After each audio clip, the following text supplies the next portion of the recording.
Welcome to RECO12. My name is Justin, and I am a child of an all-powerful and all-loving God and a recovering addict, and am blessed to be the host of this meeting and podcast.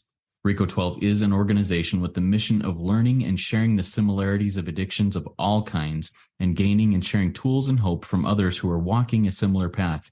We come together from all places, faiths, and backgrounds to gain tools and hope from others who are on this path.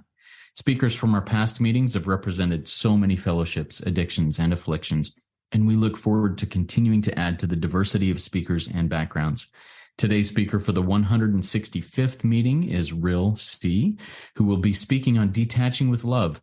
Rhyll is a first-time RECO12 speaker, and I'm super excited to hear from her. She's someone who I've spoken with before and has a great story. Excited about that. First, for some business. The RECO12 family of recovery resources continues to grow and have more and more resources for the addict and the loved ones of those addicted. We also have RECO12 Shares, which I talked about a little bit before the meeting. It's an open meeting for anybody to listen to shares, to record shares, and just gain experience, strength, and hope from anybody, anywhere. We also have a meeting called the First 164, which meets on Zoom every Friday at 4 p.m. Eastern Time, and I'll put the links and information on that in the chat and the show notes, and a couple of other super exciting projects that are quickly approaching in July. Your donations and subscriptions are making this all possible, as there are costs to build and maintain all of them. On that note, RECO12 is a self-supporting service, and we appreciate your help in keeping us working our Step 12 in this manner. We gratefully accept one-time contributions through PayPal and Venmo through the links in the chat and show notes that'll be there. We also offer a monthly subscription program called RECO12 Spearheads. To join in and help support these cool projects, please consider donating at www.reco12.com/support. or click on the link in the chat of the live meeting or the show notes of the podcast. We look forward each week and each meeting to receiving from the light reflected from our speakers. That light inspires hope, meaning, worth, and growth in each of us, the listening audience. Now I'll introduce today's guest speaker, Rhyll. Here's a little bit about Rhyll. She is a founder and vice president of SA Lifeline Foundation and a family and community advocate. SA Lifeline is a nonprofit foundation dedicated to providing hope, education, and resources related to pornography and sexual addiction recovery and the related betrayal trauma healing. Recognizing the critical importance of working 12-step for long-term healing, SA Lifeline also offers SAL 12-step recovery, a free resource for those struggling with sexual addiction and their betrayed partners. Rhyll is the author of What Can I Do About Me? Healing from the Trauma of My Husband's Pornography and Sexual Addiction. Rhyll graduated from Brigham Young University at the relatively young age of 58, where she earned a bachelor's of science degree in family life. Stephen, her husband, and Rhyll have been married for 50 years and are grateful to be working their recovery one day at a time. They are the parents of 7 children and 29 grandchildren. Take it away, Rhyll. The floor is yours. Thank you, Justin. That doesn't tell anything about my story, and so that's except that we work recovery. So I'm sure that I need to back it up a little bit. But the first thing the first prayer that you gave, the set aside prayer, was such a good reminder to me of something I totally believe. And as I've worked recovery and as I've gotten older, I know that I don't know, and I'm recognizing that God does. And the God of my understanding knows what I need and how things are to work out. And recovery has been a great blessing in my life in that way. I don't have to know. So first of all, 50 years of marriage. Yeah, that's pretty amazing for anybody, and especially for us, because we have been through the first 32 years of our marriage was up and down. After 13 years of marriage and 5 children at that point, my husband came forward with we didn't know it was an addiction. This was in the 80s, and told me about his sexual behavior as a child, as a young adult, and that he was frequenting strip clubs and prostitutes, and he was afraid he had an STD. I did not know what to do with that information. Um, as I look back now, I recognized I was in shock. And then I just did what I knew I had to do, which was go home and take care of the kids and take care of him. He was really sad about that. I can see some of my codependent behavior showing up there. I've got to do more, fix this, take care of him. And so 10 years later, we went on without help. He was saying, this is fine, I'm okay now. Few consequences, but not many. 10 years later, he comes forward again. Again, he thinks he has an STD, and that has brought him forward. And he was able to be sober for 3 years, he told me. But he would go back, something would slide him back into the addiction. So at that point, I went into total fix-it mode. And that is codependent behavior as well. But I'm going to talk about the difference between codependent behavior and betrayal trauma. And so I found a book, I found the author, I called everywhere, and I said, we need to talk to this author. And we did, after he heard our story, even though he had no time for us. He was a therapist. We went to therapy for a year. My husband went to 4 SA meetings and said, that's not me. And I went, okay, I don't know what else to say. And after that, he said he was fine. That was the kind of help that we got. Our therapist basically said, stop thinking about it. And I just knew that there had to be more, but where else was I going to find the help?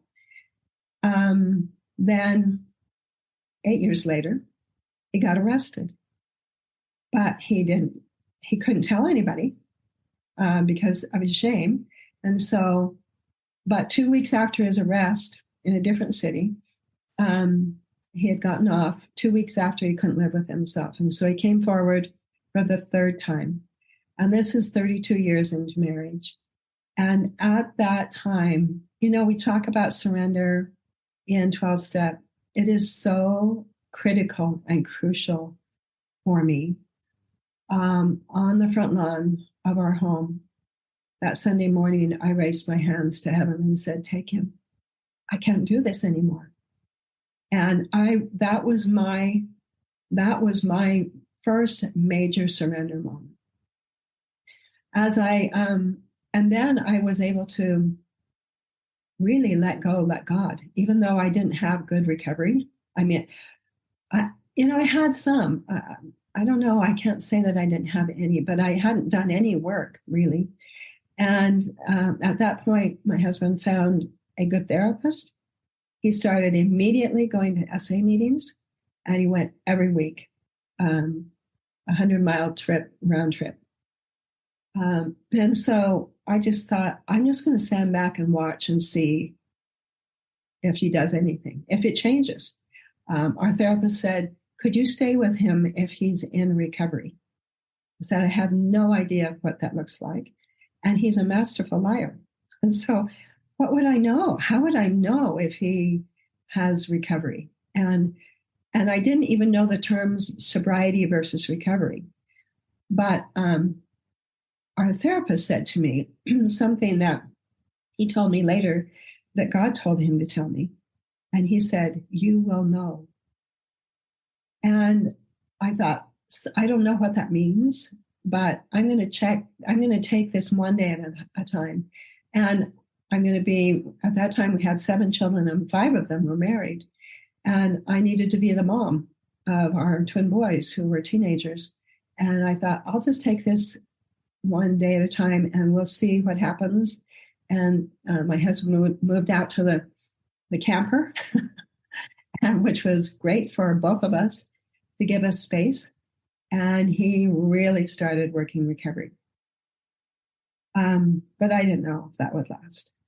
So going back to, and then several years into that, one of the therapists said, are you aware that you have more betrayal trauma than most women?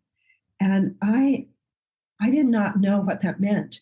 I had heard codependency, but for some reason that did not fit for me. It was, I have codependent behaviors, but I was not trying to protect him, which is there's codependency and there's betrayal trauma. So betrayal trauma occurs when someone we depend on for survival or we are significantly attached to violates our trust in a critical way. And I had that. My husband had violated my trust in a critical way. And the reason that it's different than trauma is that there's a close relationship that is deeply personalized. And there's a high risk of reoccurrence. That had happened in my life for 32 years. And so understanding the difference between codependence and betrayal trauma was really important for me to begin with. And as our therapist said, I had a betrayal trauma attack several years into recovery. And our therapist, we went back for a checkup, and I was devastated. And not because of Stephen sexually acting out, but something that had happened inside of me. And we went back, and our therapist said, your trauma, your betrayal trauma is cellular. It's in your body. And the key is to learn how to deal with it. That is rough to hear, but it is true. And so as I've worked recovery for my husband is 17 and a half years sober, working recovery, but I can't say that my sobriety, if we want to call it that, is 17 and a half years. And we'll get back to that. So that's betrayal trauma. So next I had to figure out, how can I keep myself safe when this close relationship, do I want to stay in the relationship, first of all? And if he's in recovery, I determined that whatever that looked like, I thought I could. And but also there was a high risk of reoccurrence because of the addiction. And I needed to be able to do something to keep myself safe. And that meant I needed to learn how to set healthy boundaries. So boundaries help me determine what I'm comfortable with and how I would like to be treated. And it helps me to be safe. So there are physical, sexual, emotional, spiritual or religious, financial, time, and non-negotiable boundaries. There are 7 different types of boundaries. And I've learned what the addict and my husband walks like, talks like, thinks like. I can't see what he actually is thinking, but I can feel it. And because I've worked recovery and I'm working recovery, I have not ended my recovery. I will be doing this until I'm safely dead, whatever that looks like. My group knows I'll be there until they might have to come to my house if I can't walk anymore when I'm 90. But I will work recovery because the benefits and the blessings and the gifts are so great. So I think this is an interesting quote. Boundaries create emotional health and are created by people with emotional health. Now, when we are in trauma, when we have this first betrayal trauma recognition, and everything feels like it's fallen apart. Some of the symptoms are anxiety, depression, highly irregular, difficulty regulating intense emotions. Some women will be so angry and they're throwing things, and then the next day they're like, "Oh, I'm so sorry," and it's up and down. That's part of betrayal trauma, and so. Initially, it is really hard to set healthy boundaries because I'm not really healthy. And certainly the addict has a really hard time if he's acting out and not even sober, he cannot set healthy boundaries. And so I love this. They're created by people with emotional health. And so getting to that place of how do I get emotional health is really important for me. So going to the different kinds of boundaries and this is what I do. When I am feeling unsafe, and because I've never had one bit of proof that my husband acts out, not one bit of proof. This addiction is so subtle that I have to hold my boundaries around behaviors like victim, blame, resentment. Resentment's a big one. Hiding, lying. Those are just some of the few behaviors I got to see. And so when I think about what our therapist said 17 and a half years ago, you will know. Well, I began to know how the addict in my husband acts. And the second thing is I trust my gut, or I trust my instincts, or I trust the God of my understanding that says something's off. You might not know, but you don't have to know. You can set a boundary around this behavior. But I have to do it correctly in order to be able to do it in a healthy way. And so a boundary is really freedom to take better care of myself. It is not control. It is not manipulation. It's not trying to make somebody else do something that I want them to do. It is really about to create the space to attend to our own emotions and reactions. And so then we can respond with God at our center. So how do I do that if I am not very healthy in the first place? It's a good thing I have a great sponsor.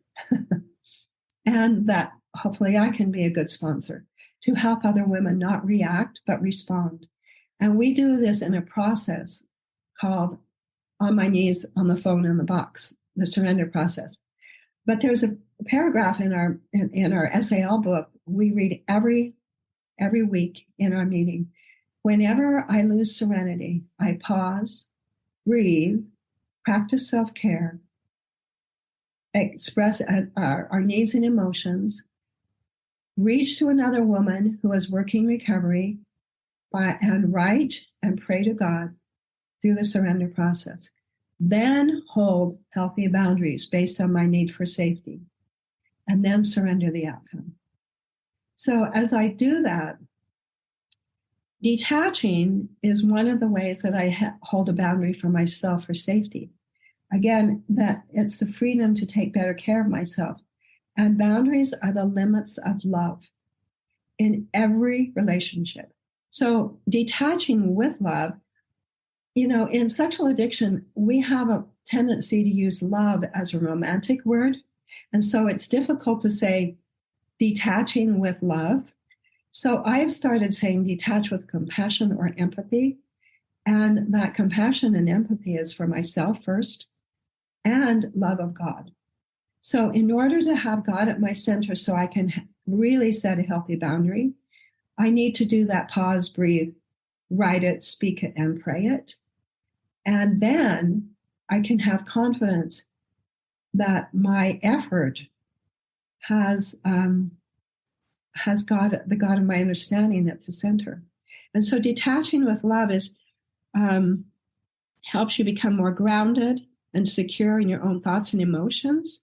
You can view situations from a place of clarity than a place of franticness and worry.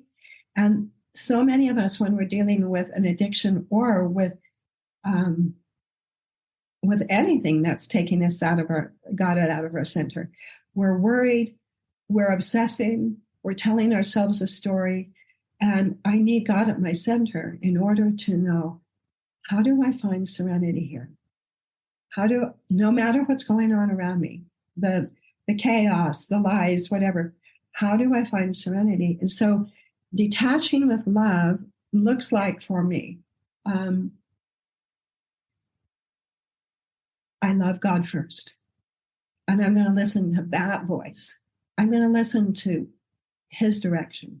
I'm not going to listen to the voice out on the side that says, but you don't trust me. I'm doing my best. It's like, okay, whatever. But I'm going to go to God with this, and I'm going to pray it, and I'm going to write it out. I don't even have to do it in a journal. I literally pull out a scrap of paper and peel off a piece and write, I surrender to God that I cannot control my husband or anything that's taking me out of serenity. And then I pray it. And I call my sponsor, and I even leave a message. I don't text and I don't email, because my brain needs to hear my voice say what I'm doing. I need to be accountable. My sponsor can be and is my accountability partner that when I'm doing this, but really it's between me and God. And so, and I love it when she has some input, but she doesn't have to pick up because she has her own boundaries, right? She's not going to pick up at 3 a.m. But I can still call and leave that message because I'm surrendering to God, not to her. So detaching with love for me is when I am feeling like I've lost my serenity. I have learned to take a break. I have learned to take a drive or to take a walk or to... One time I went to dinner by myself. That was amazing. It was like, how do I walk into a restaurant and eat by myself? It was weird, but it was so freeing because it was this feeling of, I don't have to expect somebody else to take care of me. I'm dealing with my own emotions, and I need space and time, and it doesn't have to be a long time, and it probably shouldn't. It's not like you're going to be gone forever. It's just I'm detaching so that I can feel safe. And with God at my center, because he's going to direct me back into a safe relationship. Or maybe it's not safe for a while, and it's a good thing to detach for a little longer. My husband and I, if we are off, and thankfully, after 17 and a half years of work in recovery, this happens fewer and fewer times, less and less. But we will sleep separately because we need to take some space, detach, not disconnect, which is a negative. There's the disconnect, like I'm out of here, you're out of here, that negative. But detaching with love is really what I say, God at my center. And it's not the romantic love, like I've got to take care of him or have sex with him in order to make things feel better. That's not detaching with love in my experience. But it is critical. So we can sleep separate, or we just take a time out, and so that I can get peace and serenity in all situations, And I've done this, almost weekly or several times weekly, with situations with my children or worries about certain things that I can feel that I've lost my serenity. I'm anxious, I'm worried, I'm fearful. Fear is when I did step 4, fear is my top problem, my top issue.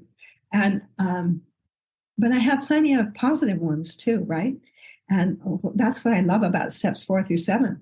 We have negatives and we have positives, but boundaries have, then this is the last thing. So many of us do not understand how boundaries are loving. And when I wrote, What Can I Do About Me?, the chapter was called Boundaries, the Most Loving Thing I Can Do. Not only for myself, but for somebody else. And some of the benefits are that my loved ones are making decisions on their own, and they're learning from their mistakes, and they're problem solving, and they're developing their own sense of self. And I'm learning how to truly love someone and how to release control. As the oldest of 9 and the mother of 7, I thought I had to control everything. And I could manage things. I don't like the word control, but I could take care of things, right? But I'm learning I don't have to do that. And it's there's more peace of mind. So that's a little bit of what I've learned. Boundaries have an if, then. If this happens, then this must happen. And it's not to control you. The then is for me. If you do this, if you act out with another woman, then this is what I must do. And I learned how to do that with that process of God at my center.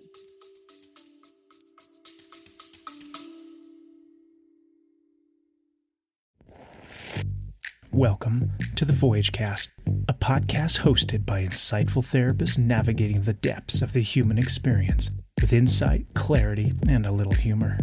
Embark on a profound journey with us where transformative stories ignite hope, unveil valuable lessons, and offer strategies for conquering adversity. Our wellness professionals will provide practical tools and guidance to life's complexities or your money back. So join us on a voyage of personal growth and resilience. Subscribe now to the Voyage Cast, a beacon of hope in an ever-changing world.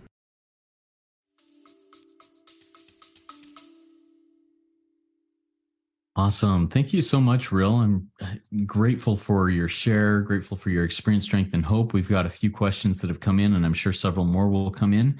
A reminder to our live audience, if you have a question for Rhyll, please type it in the Q&A link at the bottom of your window. It looks like 2 speech bubbles over the top of each other, and we'll get to those. I've also written a few questions here. And this first question that's come in, I'm going to combine it with one that I had written down about codependency. I wanted to ask, hey, tell me a little bit about the difference between codependency and the what it looks like to be a betrayed spouse. And what this anonymous attendee says and asks is, thank you for this amazing share. I really need to hear this. As a chronic codependent, boundaries have always been a miss for me, and I know this is going to be the crucial thing to my recovery. Has program helped you identify these boundaries, and has God given you these answers as to which boundaries you need? Program has helped me, but so many women will text me or call me and say, what are your boundaries? You know, they really want to take my boundaries and make them work. And, you know, I really have to work at putting God at my center. And then he's going to say, so, you know, that list of boundaries that I talked about, there are 7 different ones. Non-negotiable was the last one. For me, it's the boundary is that my husband does not act out with other women. That's a non-negotiable boundary for me. And so if he does, then we are separated for a time, if not maybe totally divorced. After 50 years of marriage, we've got tools. I have tools, and so does he. And so that is a boundary that is, we both understand. Some of the other ones, we have really worked at understanding sexual boundaries and helping each other to say, you know, if we're not connected emotionally, we're not going to be intimate sexually, because too many times both of us use sex to just try to connect instead of being emotionally connected first and then enjoying that experience together. So I don't know, did I answer that at all? It's really hard for us as women. I was going to say, program, a good sponsor should help you be able to, when you have done this sounds weird, when you've done the work with God, and you've gone to him and you've prayed it and you've surrendered it and you've written it down, and then you go to your sponsor and say, this is what happened. And I probably say these words more than anything. Well, I don't know. When I hear a sponsor, and then I'll say, what's your boundary for that? And she's like, I don't have one. Then you are going to continually feel unsafe. So you go back to God with this question after you've prayed it, spoken it, written it down, and ask, what's the boundary? And so many times my sponsor has been able to say, to help me to see that there are options. One woman said her husband was coming back from a trip and he was just mean and resentful. And she said, I just don't want to be there and fix dinner for him. And I said, why? Then why? Do you have to fix dinner for him? Well, yeah, no. And I said, take your teenage son and go have pizza. Your husband's an adult. He can take care of it. And that, in that way, she could detach from her feeling resentment. That's what I need to do, is detach from that negativity that causes me to feel resentment, because that is not the place I want to live. Yeah. Oh, thank you. Thank you for talking through that. And these boundaries, a question that I have on that is boundaries. Boundaries are created, you said, are created by someone who's emotionally healthy and created to create emotional health. But boundaries so often to someone who is feeling that the boundaries are going against them often feels like, hey, this is a punishment, and you're punishing me for things that, yeah, I've done. But how is that then portrayed in a way that the consequences of a boundary violation are understood and maybe even not accepted? Because if the person's not healthy, they're still going to be angry about it. But how is that communicated in a way that can be clear and understood? My experience is that when I do my work with God, knees, phone, box, I pause enough and I get enough serenity. Instead of being reactive, I'm responsive, and I can be direct, do no harm. But harm and offense is taken more than it's given. And the addict brain takes everything as offense. And when my husband wasn't in a healthy place, he would say, you're judging me. It's like, I'll check on that. And if I'm talking with my sponsor and I'm working it through with God and her, then I can have some confidence that, well, the addict brain is going to say, I'm being judged, I'm being persecuted. And if I'm doing my work first, not reacting, but doing that pause response situation, I really have to say it's not my stuff to take care of his stuff. If he's feeling resentful or feeling judged, I can say, I am feeling unsafe with this behavior. I'm feeling unsafe with the resentment that I feel is coming towards me. And because I feel unsafe, I have a boundary that because I feel unsafe, I must detach. And I care about you, or sometimes we can't even say that in that moment, but I'm going to detach so that I can get myself more clear. Thank you for that. And we've got a lot of questions that are coming in rapid fire now. So we're going to get through these, as many of these as we can here. First one is from another anonymous attendee. They say, I believe that I'm addicted to fear and toxic shame. What has been most helpful to you in overcoming these? My 12-step work. Totally. I mean, when I was doing 4, as I said, 4 was at the top, or fear was at the top of the list. And then I wrote about all the things that I feared, and how control was part of my fear, or managing things. Being uber responsible was one of my defects. It's like, what? But that's a good thing. No, it can be be taken too far, where I've got to manage things and tell people what to do and expect huge things out of people. When we have an event at our home, I recognize that I have to have a boundary with myself that says, slow down. It doesn't matter what everybody else thinks when they come to your home. And don't expect everybody to just come when you snap. And my impatience comes from my fear that I may fail or that someone might think that I'm not good enough.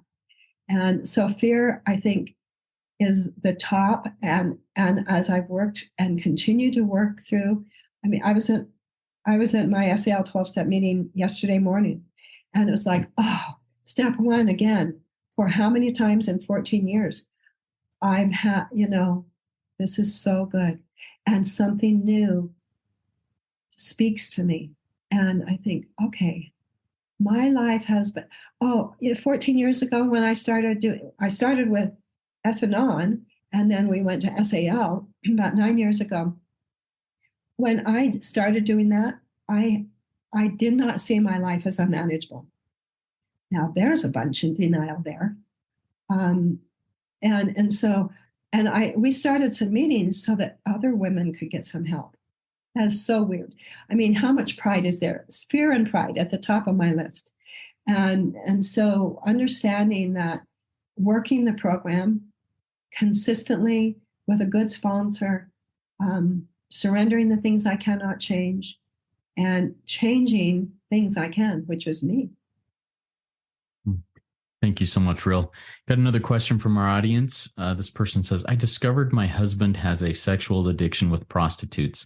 I reacted very badly. What's the difference between betrayal trauma and trauma bond? And I haven't seen him in 3 months and am terrified of giving him another chance. Honestly, I don't know very much about trauma bond. I've heard that term, but I do know a lot about betrayal trauma. So my husband and prostitutes too. Hopefully he's doing some work. If he's doing, I know it sounds hard, but if he's doing the work like he wants to breathe, he'll get better. But if he's just going to an occasional meeting and saying, I'm good, you can't trust that. And so, but what I have found, when I do my work, I have a lot more confidence that God's going to direct me. My trauma brain, betrayal trauma, actually, this is not very scientific, but it makes rivets in my brain with fear, and the trauma is deep. And so when I'm doing my work, I will know when I'm safe. And if he comes back, and then a month later, he has behaviors that are not safe, you have another boundary. I always have choice. And that's one of the things as we've had betrayal trauma, so many of us, and I know for me, I didn't think I had choice. Now I just see choice at every opportunity. And actually my sponsor can really help me with that. It's like, what's the possible choice you have? Oh, I could take my son for pizza instead of resenting my husband while I'm fixing dinner for him. That's a choice, huh? Never thought. Love it. Great example. Love that. All right. Another question from an anonymous attendee. We got several more questions here we'll get to. This person says, I'm an addict and act out in sex and love. I have caused my wife significant harm, and I feel she may be codependent or have betrayal trauma. I want to go to therapy to help out our 10-year marriage, but she point blank refuses and won't try to help herself or us together. I don't want to end our marriage, but I am nearly 2 years sober and growing and healing, and it feels like we are growing apart. What can I do to help her see that it may be the end of our marriage unless something changes? That's a hard one. And it goes on both sides because, but the more you work your recovery, that whether you're the addict or whether you're the betrayed spouse, the more you work recovery, the more light you will get. And there will be, I heard Harvey last week say something about the light behind their eyes. It's like, yeah. And you will see light. And your wife, if she chooses light, will see it. And so you keep working your recovery, doing everything it takes. You go to a meeting, you call your sponsor, you're accountable, you never lie, you're 100% honest. And all of the things that are required, we say it's in the recovery puzzle. And 12-step work, consistent 12-step work is critical for long-term recovery. And we have found that out in our 50 years of marriage. Neither of us are going to leave this, because just because there's sobriety doesn't mean, I love the part in Roy Kay's story, how he was sober for many years and yet he wasn't in recovery. Stephen read that to me over breakfast in the Denver cafe. And I was in tears listening to it, because what Roy Kay said was, my relationship got worse, even though he was sober. And his recovery work made all the difference. And so Stephen, every night we check in, and he checks in around lust, anger, and resentment. And those things, if he has had any of those, then he talks about those, because anger and resentment are part of the addict mode, addict brain. And so I really believe that light attracts light. And unfortunately, we can't control whether another person is going to stay in the relationship. I can't even control that today with my husband. What if he just threw it all out and stopped doing everything? And, then I'll be moving on, because the more light I get, the more God is with me, and I will be okay. And I've said this to so many women, and I'll say it to the man, this person who asked the question. It's sad, but it's not awful, because the more light you have, the more that God is with you, the better your life will be. And we can't control whether somebody else comes along. That's hard, but it's not awful, as long as I keep working my recovery. See, Stephen went to 4 years of SA before I even went to any S&O. And we had therapy, but therapy was okay, but it wasn't enough. It wasn't enough for both of us to get really good recovery long term. If I had not been working recovery and he had been, I think we'd be divorced today, because I would live my life in fear. When is the next shoe going to drop? Oh no, and I wouldn't have any tools. And so I would just say, I'm out. Even though he, with good sobriety and recovery, my fear would cause me to say, done, I can't live with fear. And that's where good recovery work, and we've had good therapy and long-term 12-step and education about what addiction and betrayal trauma is all about, and learning how to set boundaries. Those things are critical, but you have to have the willing heart. And if your wife or your husband doesn't have a willing heart, you cannot manufacture that.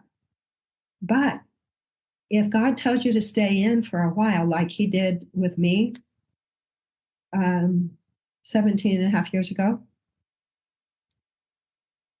he knew what he was doing. And I just did one day at a time. And sometimes I was just doing 10 minutes at a time. Like, really? And he was like, just hang in there with me. This is God, God, the God of my understanding, saying, okay, just one day. Okay, we'll see how it goes. Love it. Good stuff, Rhyll. All right. Next question is from Harvey. Harvey asks, when someone starts in program, as you say, and she's not healthy or he's not healthy, so does the sponsor help them create boundaries? And if so, aren't those the sponsor's boundaries? As a freshly betrayed wife, her fears might see her going to boundaries that may seem unreasonable. What are your thoughts on that? Yeah, that's why you have to do your own work.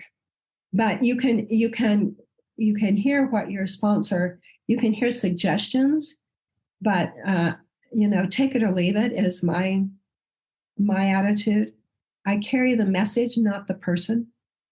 And really, my job as a sponsor is to send them back to the God of their understanding for the healthy boundaries that are needed.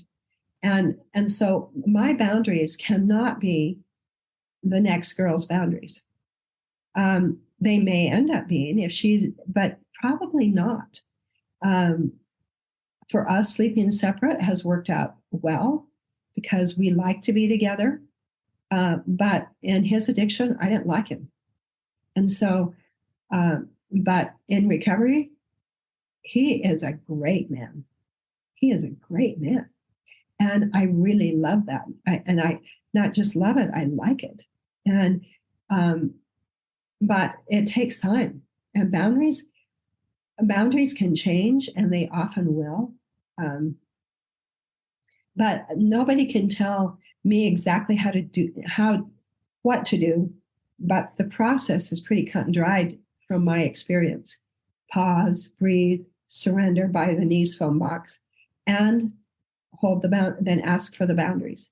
But a sponsor can just say, what is your boundary and what choices do you have? And oftentimes when I say that to a woman, she'll start to think outside the box. And she'll like, well, maybe, and I'll go with that. Whatever that first thought was, after you have done this process, go with that. Because listen to God tell you, this is an option. Here's your choice. Thank you, Rhyll. This next question is one that I have been very interested in recently, and I'm going to read this. What can one do if addiction is not an option? I am not going to act out no matter what, but suicidal thinking is popping up, and I want to expound on this just a little bit before turning it over to you. I've spoken with a lot of people on this program and other places who were 15 years, 20 years sober from their addiction and were out of their minds insane, thinking suicide is the only option. And they learned about untreated alcoholism, untreated addiction, whatever, that they were sober, but they were still stark raving mad. So tell us a little bit about your thoughts on that. Suicidal ideation is so tricky. And I've worked with several women whose husbands have threatened that. Most of the time, well, first of all, they need a really, really good therapist. And they need to be seeing that therapist frequently. So qualified therapy is really critical in this. And then when a woman's working her recovery with God at her center, she's going to know if this is a manipulation or if this is really true. Often suicidal ideations, sometimes, I'll just say sometimes, suicide ideation is a manipulation to get their spouse or their parent or somebody else to not hold boundaries.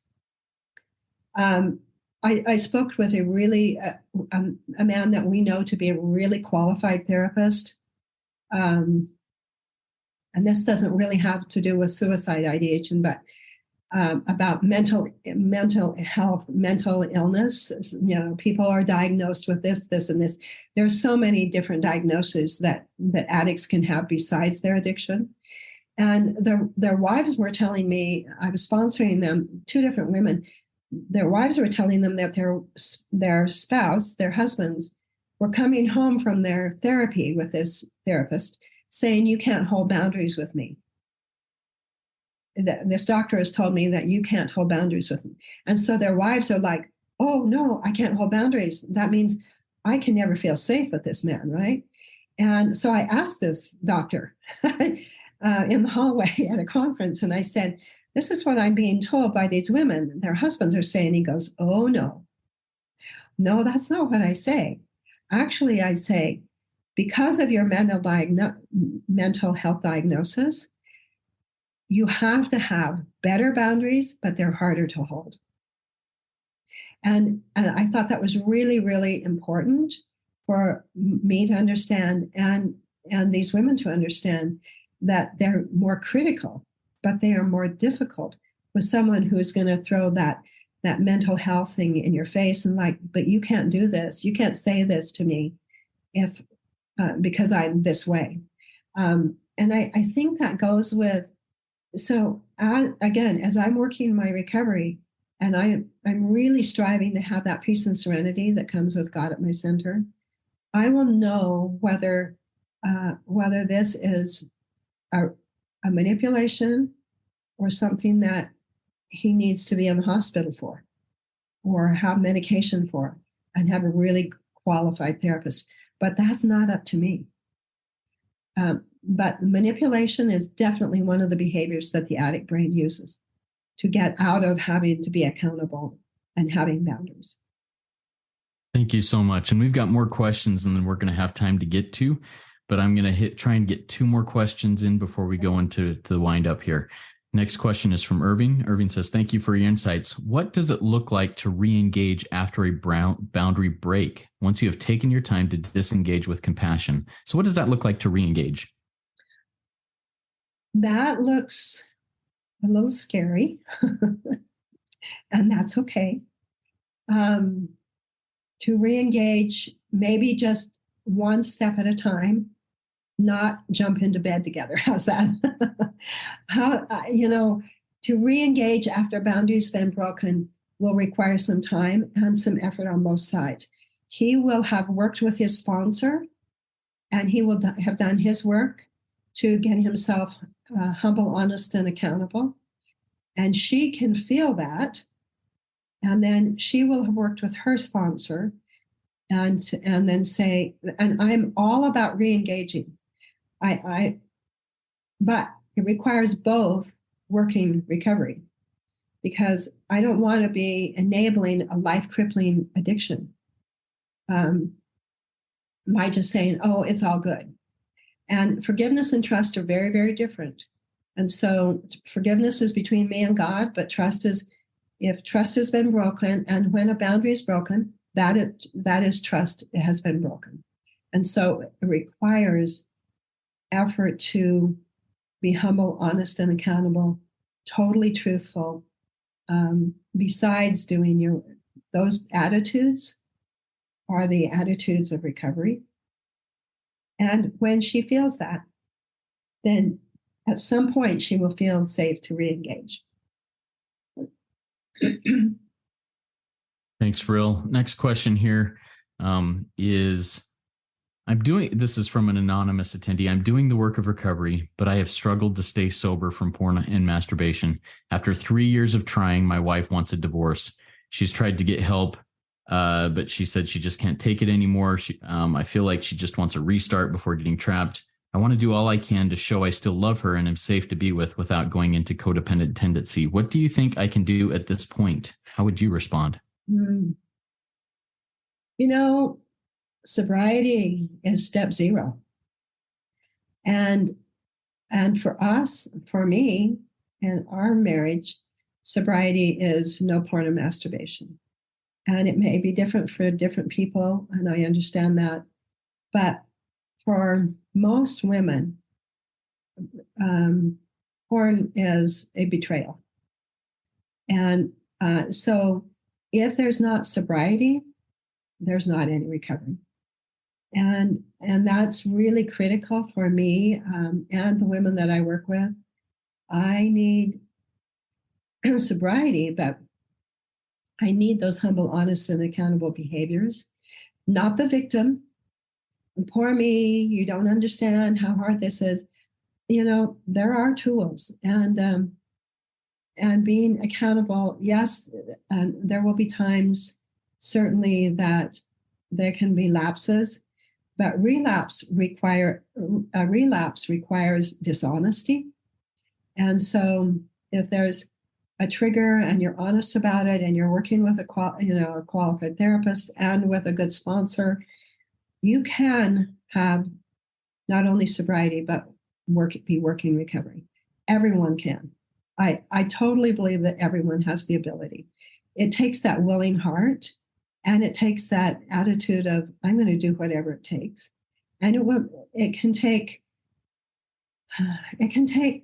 time. And if the wife's done, it's sad, but doesn't have to be awful for him if he works recovery. And hopefully she'll work recovery, because any woman who has been in a relationship with a sex addict needs recovery from betrayal trauma. Every woman. Otherwise, we live our lives in fear and resentment and in anger. And maybe that anger is really, really deep and it just doesn't even come out. But it just paralyzes us. In one of our statements in our readings weekly, it says, I may have been victimized, but I choose not to be paralyzed as a victim. And the reason I can choose to not be paralyzed is my recovery work. Thank you so much, Rhyll. We have several more questions. And what I'm going to do, because we're out of time, unfortunately, what I'm going to do is I'll post all these questions in our WhatsApp group. Rhyll, if you would like to join the WhatsApp group and answer those questions there, you're welcome to. If you're not able to do that, we understand. But we're going to post those questions in the WhatsApp group and get some conversation going on that. If anybody in here is not in the WhatsApp group, send an email to RECO12pod, RECO12pod @gmail.com. I'll get you the link to get in that group and we can discuss those questions. So I'm going to go into the closing reading now. Actually, Rhyll, do you have any last minute, like 30 seconds words of wisdom for us before I go into that closing reading? It is so worth it.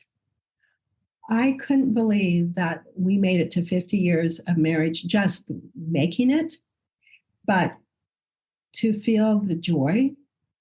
And we talk about recovering individuals healing families. We have a large family, 42 of us, and there is so much joy and peace and serenity in recovery. Do I have it totally every day? No. Actually, I called my sponsor a week ago with some major surrenders, but I can have it as soon as I surrender. And if I don't get it, then I'll surrender again an hour later. It works when I work it. And that it truly is there. The feeling of gratitude is so deep for me as I have been blessed. I didn't ever want this kind of thing in my life, but the things that it has taught me and strengthened me have just been so deep and such a gift to me and to our relationship.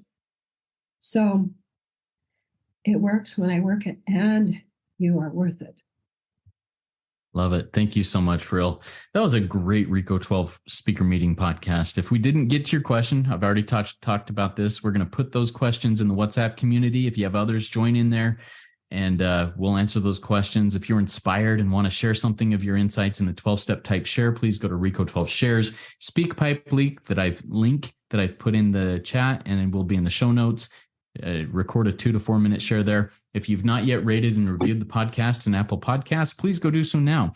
It's a great way to work to step 12 in sharing this message with others. I invite the audience to come back next week, and we'll be holding this meeting on Wednesday morning at 10 a.m. Eastern time next week, because I'll be on a plane at the normal meeting time, and the person is gratefully willing to make an adjustment so we can still hold our meeting next week. So we'll record on Wednesday morning. I'll post the podcast on Friday next week at the normal time, so you can listen then if Wednesday morning doesn't work for you. Our speaker next week will be Karen A., who is another first-time RECO12 speaker. Her topic will be the Big Book and recovering from people and relationship addictions. I think that'll be a good follow-up here. I look forward to this one too. It'll be good. Now let's launch off into the rest of our day with the prayer of St. Francis that Rhyll will say for us. Thank you. Lord, make me a channel of thy peace, that where there is hatred, I may bring love. That where there is wrong, I may bring the spirit of forgiveness. That where there is discord, I may bring harmony. That where there is error, I may bring truth. That where there is doubt, I may bring faith. That where there is despair, I may bring hope. That where there are shadows, I may bring light. That where there is sadness, I may bring joy. Lord, grant that I may seek rather to comfort than to be comforted, to understand than to be understood, to love than to be loved. For it is by self-forgetting that one finds, it is by forgiving that one is forgiven, It is by dying that one awakens to eternal life. Amen.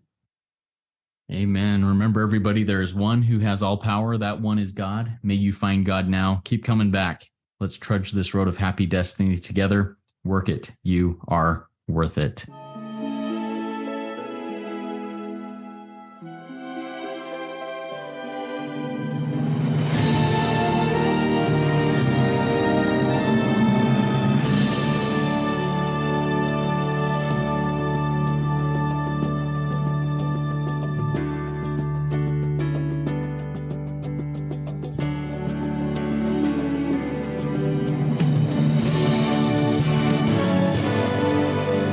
Standing still a moment, carving out this time, reflecting on the landscape of this life of mine. Peaks too high to conquer, streams too wide to cross, troughs too deep to walk through without incurring loss. Yet here I am, still standing tall, despite the rough terrain. One like me survived the storms and walked through wind and rain. Still standing, I will fight the good fight. Still searching for glimmers of light. Feet still on the ground, I can still be found. Standing still.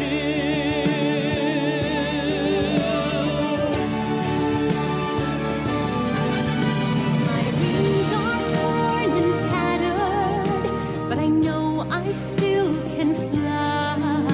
I may not soar unfettered, I may not rise too high. Recorded in the book of life and binded with the seal that I am bowed and broken, I am standing still. Only God knows where the path of life will yet lead me. I do not even ask to know, I do not need to see. It is enough to know that I'm loved and not alone. And with those truths, I thankfully march into the unknown. Still standing, I will fight the good fight. Still searching for glimmers of light. Feet still on the ground, I can still be found. Still standing, I will fight the good fight. Still searching